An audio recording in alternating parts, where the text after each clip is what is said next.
नमस्कार दोस्तों, हम जिस धरती पर रहते हैं वह गर्म हो रही है और यह गर्मी लगातार बढ़ रही है।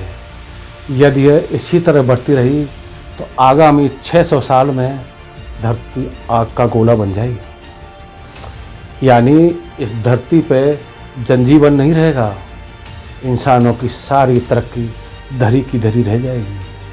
जो बड़ी बड़ी अट्टालिकाएँ, वैभव और शान शौकत की सारी चीज़ें भस्म हो जाएगी। ये चेतावनी किसी एरा गेरा की नहीं, दुनिया के जाने माने वैज्ञानिक स्टीफन विलियम हॉकिंग की है।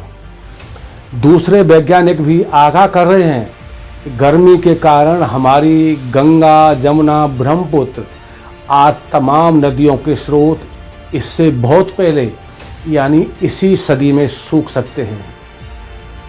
इस पर पृथ्वी को बचाने के लिए अब दुनिया भर से पहल की जा रही है, पर अपने डॉक्टर सुंदरलाल बहुगुणा जी ने इसकी पहल बहुत पहले शुरू कर दी थी। शायद वह ऐसे पहले इंसान थे जिन्होंने पूरी दुनिया की राजनीति को इस ओर मोड़ा।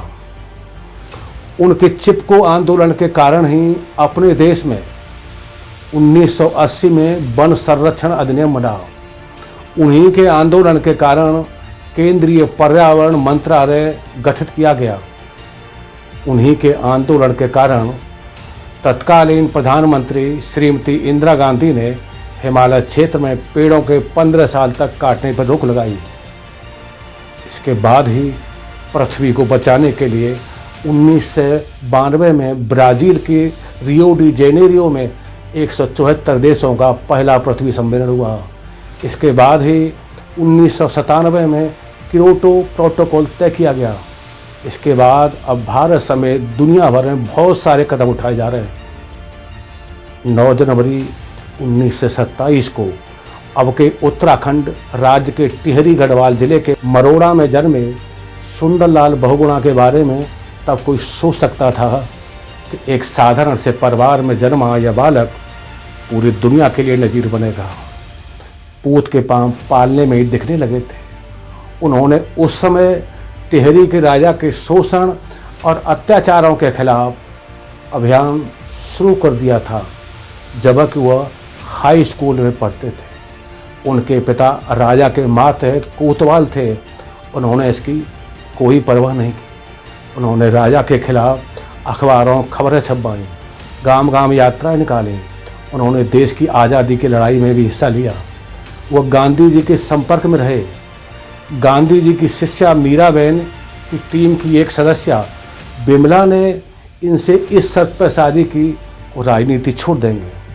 उन्होंने इस वचन को ताजिंदगी निभाया।